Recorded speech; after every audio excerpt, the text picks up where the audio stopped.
Hello friends, എല്ലാവർക്കും നമസ്കാരം. നിങ്ങളേവരും കാത്തിരിക്കുന്ന ആദർശിൻ്റെയും നയനയുടെയും ഇന്നത്തെ വിശേഷത്തിലേക്ക് എല്ലാ കൂട്ടുകാർക്കും സ്വാഗതം. എല്ലാവർക്കും നല്ലൊരു ദിവസം ആശംസിച്ചുകൊണ്ട് തന്നെ നമുക്ക് ഇന്നത്തെ സൂപ്പർ ഹിറ്റ് വിശേഷത്തിലേക്ക് കടക്കാം അല്ലേ. അതെ, നമ്മുടെ കനകദുർഗയ്ക്ക് വല്ലാത്ത സംശയമുണ്ട് കേട്ടോ. നയന എന്തൊക്കെയോ ഒളിപ്പിച്ചു വെക്കുന്നുണ്ട്. അല്ലെങ്കിൽ പിന്നെ നയന എന്തിനാണ് എന്തൊക്കെയോ എന്നോട് പറയാൻ വന്നിട്ട് നയന മോള് പതുക്കെ അത് ഒഴിഞ്ഞു മാറി നടക്കുന്നു. അവളുടെ മനസ്സിൽ എന്തോ ഉണ്ട്, അവളുടെ മനസ്സിൽ എന്തോ വലിയ ഭാരം ഇരിപ്പുണ്ട് എന്നോട് പറയാൻ വേണ്ടി. അത് നവ്യേനെക്കുറിച്ച് എന്തോ ഒരു കാര്യം തന്നെയാണ് എന്ന് നമ്മുടെ കനകദുർഗയ്ക്ക് മനസ്സിലാവുക. ഏതായാലും കനകദുർഗയ്ക്ക് വല്ലാത്തൊരു സംശയം കയറി. കനകദുർഗ നേരെ നവ്യയുടെ അടുത്ത് ചെന്നിട്ട്, എന്താടി പ്രശ്നം, എന്താടി നയനമോൾ എന്നോട് പറയാൻ വന്നിട്ട് അവളെ കൊണ്ട് നീ പറയിക്കാൻ സമ്മതിപ്പിക്കാത്തത്, എന്തോ പ്രശ്നം ഉണ്ടല്ലോ നിങ്ങൾക്കിടയിൽ, എന്താണെങ്കിലും അതെന്നോട് തുറന്നു പറയണമെന്ന് പറഞ്ഞപ്പോഴത്തേക്കും നവ്യ ആകെ പെട്ടുപോയി. നവ്യ മനസ്സിൽ, എൻ്റെ ഈശ്വര ഇനിയിപ്പോൾ എന്ത് ചെയ്യും, അമ്മയെല്ലാം കണ്ടുപിടിച്ചോ, ഇനിയിപ്പോൾ അവൾ വല്ലതും പറഞ്ഞു കാണുമോ എന്നൊക്കെ ഓർത്തിങ്ങനെ വളരെ എന്താ പറയുക വേവലാതിപ്പെട്ട് ഇങ്ങനെ ഇരിക്കുകയാണ്. അപ്പം ചെന്ന് നവ്യേനെ ഇങ്ങനെ കുലുക്കി വിളിച്ച് ചോദിക്കുക, എടീ നിന്നോടാ ചോദിച്ചത്, സത്യം പറയാൻ നവ്യേ, എന്താ സംഭവം, എന്താ ഇവിടെ കള്ളത്തരം ചെയ്യുന്ന നീ എന്നിങ്ങനെ ചോദിച്ചപ്പം, അയ്യോ അമ്മേ ഞാനൊരു കള്ളത്തരം ഇവിടെ ചെയ്യുന്നില്ല. അല്ല പിന്നെ എന്തിനാ നയന മോളെ എന്നോട് ഇടയ്ക്കിടയ്ക്ക് നിൻ്റെ കാര്യം പറയാൻ വരികയും നിന്നെ കാണുമ്പോൾ അത് നിർത്തുകയും ചെയ്യുന്നുണ്ട്. അവളുടെ മനസ്സെന്തോ പറയുന്നുണ്ട്. എൻ്റെ നയനമോളെ എനിക്കറിയാം, അവളുടെ മനസ്സിൽ എന്തോ സങ്കടം ഒളിഞ്ഞു കിടപ്പുണ്ട്. അത് നിന്നെക്കുറിച്ചുള്ള സങ്കടം തന്നെയാണ്. അല്ലെങ്കിലും ചെറുപ്പം മുതലേ അവൾ അങ്ങനെയാണല്ലോ. നിന്നെക്കുറിച്ചായിരുന്നു നമുക്ക് കൂടുതൽ തലവേദന. നീ ഓരോ പ്രശ്നം ഉണ്ടാക്കി വെക്കുകയും അത് പരിഹരിക്കലും ആയിരുന്നുവല്ലോ എൻ്റെ മോളിൽ ചെയ്തുകൊണ്ടിരുന്നത്. എൻ്റെ മോൾ അങ്ങനെയാ ഈ ഒരു വീട്ടിലേക്ക് കയറി വന്നതും. അതുകൊണ്ട് പറയാ, എന്തെങ്കിലും ഉണ്ടെങ്കിൽ നവ്യേ നീ തുറന്നു പറയുന്നതായിരിക്കും നല്ലതെന്ന് പറയുമ്പോൾ, അയ്യോ ഒന്നുമില്ലമ്മേ, ഞങ്ങൾക്കിടയിൽ ഒരു പ്രശ്നമില്ല. അവൾക്ക് അവളുടെ മനസ്സിൽ വേറൊന്നും അല്ലായിരിക്കും. അവൾക്ക് എപ്പോഴും ഇവിടെ ജോലിയും കാര്യങ്ങളൊക്കെ ആണല്ലോ. അപ്പോൾ അതുകൊണ്ട് അവളുടെ അമ്മയ്ക്ക് അങ്ങനെ തോന്നുന്നു. അവളുടെ മനസ്സിൽ അതൊക്കെ കയറിയിരിക്കുന്നത് കൊണ്ട് അമ്മയ്ക്ക് കാണുമ്പോൾ അവളുടെ മുഖം ഇങ്ങനെ വിഷമത്തോടെ തോന്നുന്നതാണ്. അവളെപ്പോഴും അടുക്കളയിലൊക്കെ തന്നെയാണല്ലോ. അതുകൊണ്ടായിരിക്കും, അല്ലാതെ എനിക്കിതിനെക്കുറിച്ച് കൂടുതലൊന്നും അറിയില്ല അമ്മേ എന്ന് പറഞ്ഞ് നമ്മുടെ നവ്യ തടി തപ്പുകയാണ് കേട്ടോ. ഏതായാലും നവ്യയുടെ ഈ വാക്കുകൾ കേട്ട് കഴിഞ്ഞപ്പം കനകദുർഗ വിശ്വസിച്ചു. ഏതായാലും ഇവരിങ്ങനെ സംസാരിച്ചുകൊണ്ടിരിക്കുമ്പോഴാണ് ജ്യൂസുമായിട്ട് വരുന്നത്. അപ്പം ജ്യൂസുമായിട്ട് വന്ന നമ്മുടെ അബി മനസ്സിൽ ഒരുപാട് സങ്കല്പത്തോടു കൂടിയാണ് വരുന്നത്. ഇന്ന് അവളുടെ കുഞ്ഞ് ചത്തുപോകും, ഇന്ന് അവളുടെ കുഞ്ഞ് വയറ്റിൽ കിടന്ന് തന്നെ മരിക്കുമല്ലോ എന്ന ആ ഒരുപാട് സങ്കല്പത്തോടു കൂടിയൊക്കെ വരുന്ന നമ്മുടെ അബി. അങ്ങനെ അബി ജ്യൂസ് കൊടുക്കുമ്പോഴത്തേക്കും പെട്ടെന്ന് നവ്യ പറയാ, ഇതെന്താ ഒരിക്കലും ഇല്ലാത്തൊരു സ്നേഹപ്രകടനമാണല്ലോ, ഇതുവരെ ഇങ്ങനെയൊന്നും ഉണ്ടായിട്ടില്ലല്ലോ, എനിക്ക് നീ ജ്യൂസൊക്കെ എടുത്തുകൊണ്ട് തരുന്നു അബി എന്താ അബി ഇതെന്ന് ചോദിക്കുമ്പോഴത്തേക്കും കനകദുർഗയ്ക്ക് നവ്യയുടെ ഈ ചോദ്യം ഇഷ്ടപ്പെടാഞ്ഞിട്ട് കനകദുർഗ പറയാ, മോളെ നീ എന്താ ഈ പറയുന്നത്, സ്നേഹത്തോടെ അവനൊരു കാര്യം ചെയ്തിട്ട് നീ ഇങ്ങനെയൊക്കെയാണോ സംസാരിക്കുന്നതെന്ന് ചോദിക്കുമ്പം, ഭയങ്കര സ്നേഹമാണ്, എന്താ അവന് നിന്നോട് സ്നേഹമുള്ളത് കൊണ്ടല്ലേ ഈ ജ്യൂസ് കൊണ്ടുവന്നത്, അയ്യേ ഈ ജ്യൂസ് എനിക്ക് ഇഷ്ടമല്ല, ഈ ജ്യൂസ് ഞാൻ കുടിക്കില്ല, അറിയില്ലേ അബി എനിക്കിത് ഇഷ്ടമല്ലെന്ന് അറിയില്ലെന്ന് പറയുമ്പോഴത്തേക്കും പെട്ടെന്ന് നമ്മുടെ ജലജ ഇതെല്ലാം വെളിയിൽ നിന്ന് കേൾക്കുകയാണ്. അപ്പം ജലജ, എൻ്റെ ഈശ്വര ഇന്നും ഇതിങ്ങനെയൊക്കെ തന്നെ ആയിത്തീരുന്നാണ് തോന്നുന്നത്, ഇന്നും ആ കുഞ്ഞ് ചത്തുപോകുമല്ലോ, ഇന്നും ആ കുഞ്ഞ് വയറ്റിൽ കിടന്ന് ഇന്ന് അതിനെ കൊല്ലാന്ന് വെച്ചിട്ട് ഇന്നും നടക്കുന്ന കേസല്ല. എൻ്റെ ഈശ്വര ഞാൻ ഇനിയിപ്പോൾ എന്താ ചെയ്യുക, ഇവനെന്താ പൊട്ടനാണോ, ഇവൻ്റെ കൂടെ കഴിയുന്ന ഭാര്യ എന്തൊക്കെ ജ്യൂസാണ് ഇഷ്ടത്തോടു കൂടി കുടിക്കുന്നതെന്ന് ഇവൻ അറിയില്ലെങ്കിൽ ഇനി ആ കുഞ്ഞിനെ ഇങ്ങോട്ടേക്ക് ജന്മം എടുക്കൂലോ, എൻ്റെ തല തിന്നാനാ എൻ്റെ മോൻ്റെ, അല്ലെങ്കിൽ പിന്നെ ഇവക്ക് ആ ജ്യൂസ് കുടിച്ചാൽ എന്താ എന്നൊക്കെ ഇങ്ങനെ വെളിയിൽ നിന്ന് പുറപുറത്തോണ്ട് നിൽക്കുകയാണ് നമ്മുടെ ജലജ.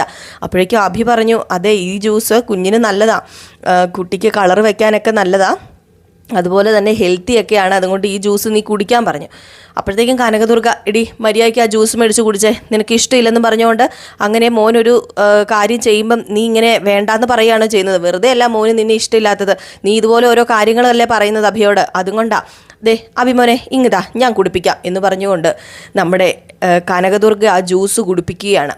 അപ്പം ജ്യൂസ് ഉണ്ടാക്കിയതാരാ, നമ്മുടെ നയന, കുടിപ്പിക്കുന്നതാരാ, കനകദുർഗ. അപ്പോഴത്തേക്കും ജലജ വെളിയിൽ നിന്ന്, ഉണ്ടാക്കിയത് അനിയത്തിയും കുടിപ്പിക്കുന്നത് അമ്മയും. ഏതായാലും ഇതിൻ്റെ മഹാഭാവം അവർക്കിരിക്കട്ടെ, ഈ മഹാഭാവം അവർ തന്നെ ചെയ്യട്ടെ, രണ്ടുപേരും കൂടെ ചേർന്ന് അവരുടെ കുഞ്ഞിനെ അവർ തന്നെ നശിപ്പിക്കട്ടെ, എനിക്ക് ഈ കുഞ്ഞിനെ വേണ്ട, എൻ്റെ മകൻ ഇങ്ങനെ ഒരു കുഞ്ഞിനെ കൊണ്ട് എൻ്റെ മകൻ ഇങ്ങനെ ഒരു കുഞ്ഞ് പിറന്നു കഴിഞ്ഞാൽ എൻ്റെ മകൻ്റെ ജീവിതം തന്നെ പോകും, അതുകൊണ്ട് മഹാഭാവം എല്ലാം കൂടെ അവരും കൂടെ അനുഭവിക്കട്ടെ എന്ന് പറഞ്ഞുകൊണ്ട് നമ്മുടെ ജലജ വെളിയിൽ നിൽപ്പുണ്ട് കേട്ടോ.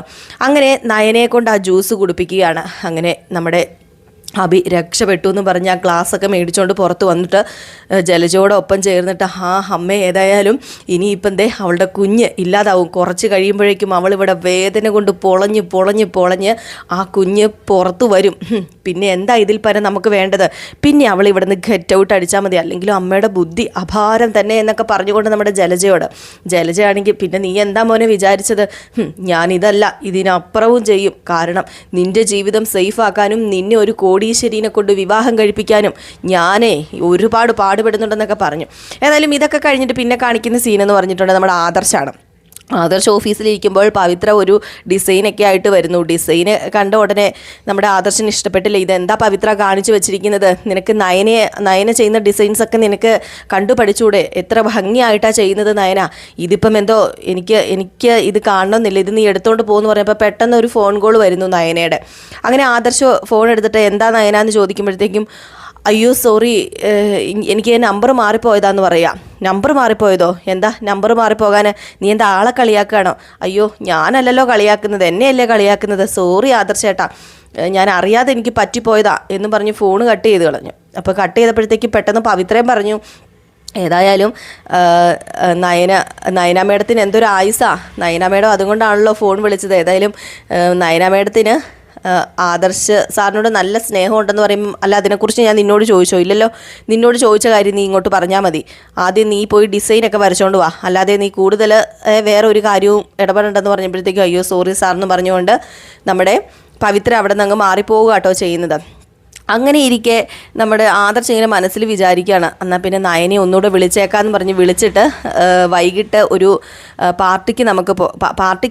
നമുക്ക് വൈകിട്ടത്തെ ഡിന്നർ വെളിയിൽ നിന്ന് കഴിക്കാം എന്നിങ്ങനെ പറഞ്ഞപ്പോഴത്തേക്കും പെട്ടെന്ന് നമ്മുടെ നയനയ്ക്ക് വിശ്വസിക്കാൻ പറ്റുന്നില്ല. എന്താ ആദർശേട്ടാ, അതെ വൈകിട്ടത്തെ ഡിന്നർ നമുക്കിന്ന് വെളിയിൽ നിന്ന് കഴിക്കാമെന്ന്, നമ്മൾ ഒരുമിച്ചപ്പോൾ പുറത്ത് പോവാണോ, അതെ ഒരുമിച്ച് പുറത്ത് പോവാ, എന്താ പോകണ്ടേ, അല്ല എനിക്കങ്ങ് വിശ്വസിക്കാൻ കഴിയുന്നില്ല, അല്ല ഇനിയിപ്പോൾ എന്നെ കളിയാക്കാനാണല്ലോ ഇങ്ങനെയുള്ള കാര്യങ്ങളൊക്കെ പറയുന്നത്, അല്ലെങ്കിലും എന്നെ കളിയാക്കുന്നതാണല്ലോ, ഞാനിവിടുന്ന് നേരം വെളുക്കുമ്പോൾ മുതൽ വൈകിട്ട് വരെ ആദർശേട്ടൻ്റെ കളിയാക്കൽ കേട്ടുകൊണ്ടിരിക്കുന്ന ഒരാളാണല്ലോ, അതുകൊണ്ട് ഇതും എനിക്ക് അങ്ങനെയാണ് തോന്നിയെന്ന് പറഞ്ഞപ്പോഴത്തേക്കും കളിയാക്കുന്ന ഒന്നുമല്ല എന്ന് പറഞ്ഞിട്ട് എനിക്ക് കുറച്ച് തിരക്കുണ്ട്, ഞാൻ ഫോൺ കട്ട് ചെയ്യാന്ന് പറഞ്ഞ് കട്ട് ചെയ്തു.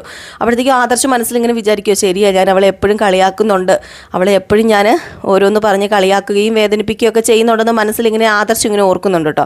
ഏതായാലും ഇതെല്ലാം ഒളിഞ്ഞു നിന്ന് കേൾക്കുന്നുണ്ടായിരുന്നു നമ്മുടെ ജലജയ്ക്കാണെങ്കിൽ ഒരു സമാധാനവും ഇല്ല. അപ്പോൾ ഇവരടുത്ത് തുടങ്ങിയോ, ഇനിയിപ്പം നയനെ ഇവിടുന്ന് പുറത്താക്കാൻ പാടായിരിക്കുമല്ലോ, ആദർശും നയനയും അടുത്ത് തുടങ്ങിക്കഴിഞ്ഞാൽ ഇനിയിപ്പോൾ എന്താ ചെയ്യുക, അവർ രണ്ടുപേരും അടുത്ത് തുടങ്ങിയിട്ടുണ്ട്, അല്ലെങ്കിൽ പിന്നെ ഡിന്നറിന് കൊണ്ടുപോകണമെന്നൊക്കെ പറയണമെങ്കിൽ അത്രയ്ക്ക് സ്നേഹം ഉണ്ടായിട്ട് തന്നെ ആയിരിക്കുമല്ലോ എന്നൊക്കെ ഇങ്ങനെ നമ്മുടെ ജലജ എന്തെങ്കിലും ഒന്ന് ചെയ്തേ പറ്റൂ, രണ്ടിനെ രണ്ട് വഴിക്കാക്കണം, അല്ലാതെ പോയാൽ ശരിയാവില്ല എന്നൊക്കെ പറഞ്ഞുകൊണ്ട് നമ്മുടെ ജലജ ഇങ്ങനെ മാറിപ്പോവുക. അപ്പോഴേക്കും കനകദുർഗ വരുമ്പോഴത്തേക്കും കനകദുർഗയോട് ഈ കാര്യങ്ങളൊക്കെ നയന പറയുമ്പോഴത്തേക്കും കനകദുർഗയ്ക്ക് വലിയ സന്തോഷമാവുകയാണ്. കാരണം വേറൊന്നുമല്ല, ഏതായാലും എൻ്റെ മോളെ അവൻ നന്നായിട്ട് സ്നേഹിക്കുന്നുണ്ടല്ലോ, നോക്കുന്നുണ്ടല്ലോ, അതുകൊണ്ടാണല്ലോ അവർ വൈകിട്ട് ഡിന്നറിനൊക്കെ വെളിയിൽ പോകുന്നത്. എൻ്റെ മോളെ ഏതായാലും നല്ലതുപോലെ നോക്കുന്ന ഒരു ആൾ തന്നെ ആദർശം മോന് എന്നൊക്കെ പറഞ്ഞിങ്ങനെ നമ്മുടെ നയനയോടും പറയുകയാണ്, മോളുടെ ഭാഗ്യം തന്നെയാണ് മോളുടെ ഭർത്താവ് എന്നൊക്കെ ഇങ്ങനെ പറയുന്നു. അങ്ങനെ വളരെ സന്തോഷമായിട്ട് നമ്മുടെ കനകദുർഗ നിൽക്കുകയാണ്. കനകദുർഗയ്ക്ക് വല്ലാത്ത സന്തോഷം, വേറെ ഒന്നുമല്ല, മകൾക്ക് ഇങ്ങനെയുള്ള സൗഭാഗ്യങ്ങളൊക്കെ കിട്ടുന്നുണ്ടല്ലോ എന്ന് ഓർത്തിട്ട് നല്ലൊരു സന്തോഷമൊക്കെ തോന്നി നിൽക്കുന്ന കനകദുർഗേനെയും കാണിച്ചുകൊണ്ടാണ് ഇന്നത്തെ വിശേഷം അവസാനിക്കുന്നത് കേട്ടോ. അപ്പോൾ എല്ലാവരും കാത്തിരിക്കുക, അടിപൊളി വിശേഷം തന്നെയാണ് വരാനിരിക്കുന്നത് ഇനി അങ്ങോട്ടേക്ക്. അപ്പം ഇതിലും തകർപ്പൻ വിശേഷവുമായിട്ട് ഞാൻ എത്രയും വേഗം നിങ്ങളുടെ മുമ്പിൽ എത്തുന്നതായിരിക്കും. അതിനോടൊപ്പം തന്നെ നമ്മുടെ പുതിയ ചാനൽ തുടങ്ങിയിട്ടുണ്ട്, പേര് അല്ലൂസ് വേൾഡ് എന്നാണ് കേട്ടോ. അപ്പം ഞാൻ കമൻറ്റ് ബോക്സിൽ ലിങ്ക് കൊടുത്തേക്കാം. ഞങ്ങളിപ്പം വ്ളോഗൊക്കെയാണ് ഇടുന്നത്, നമുക്കൊരു ചാനൽ വേണം, നമുക്ക് ബാലൻസ് ചെയ്യാൻ ഒരു ചാനൽ വേണം. കാരണം വേറൊന്നുമല്ല, നമ്മളൊരു 2 വീഡിയോസ് മാത്രമേ ഇതിലിടുന്നുള്ളൂ. അപ്പോൾ അതിൽ കുറച്ച് സബ്സ്ക്രൈബേഴ്സ് ആയി കഴിഞ്ഞിട്ടുണ്ടെങ്കിൽ അതിൽ നമ്മൾ പുതിയ വീഡിയോസൊക്കെ ഇടുന്നതായിരിക്കും കേട്ടോ, കഥകളൊക്കെ ഇടുന്നതായിരിക്കും. നമുക്ക് വരാൻ പോവുകയാണ് നമ്മുടെ ആരുടെ കഥയാണ്, ശിവൻ്റെ അഞ്ജലിയുടെയും കഥയായിരുന്നു. അതിപ്പം നമ്മുടെ ശിവൻ്റെ അഞ്ജലിയുടെയും കഥയാണോ ഇനി ആരുടെ കഥയാണോ എന്നൊക്കെ നമുക്ക് കാത്തിരുന്ന് കാണേണ്ടിയിരിക്കുന്നു. അപ്പം നിങ്ങൾ അറിഞ്ഞു കാണും, ബാലൻ്റെയും ദേവിയുടെയും ശിവൻ്റെ അഞ്ജലിയുടെയും അപ്പൂൻ്റെയും ഹരിയുടെയൊക്കെ കഥ 2ാമത് വരുന്നുണ്ട്. അപ്പം അതൊക്കെ നമ്മൾ ആ ചാനലിലായിരിക്കും ഇടുന്നത് കേട്ടോ. അപ്പം നിങ്ങളൊന്ന് സബ്സ്ക്രൈബ് ചെയ്ത് വെക്കണേ. ഇപ്പം നമ്മൾ ചെറുതായിട്ട് വ്ളോഗ് ചെയ്യുന്നുണ്ടെന്നേ ഉള്ളൂ. അപ്പം ഒന്ന് സബ്സ്ക്രൈബ് ചെയ്ത് വെച്ചേക്കാം, കമൻറ്റ് ബോക്സിൽ ലിങ്ക് കൊടുത്തേക്കാം. അപ്പോൾ എല്ലാവർക്കും ഒരു അടിപൊളി ദിവസം ആശംസിച്ചുകൊണ്ട് നിർത്തുന്നു. Tata, bye bye.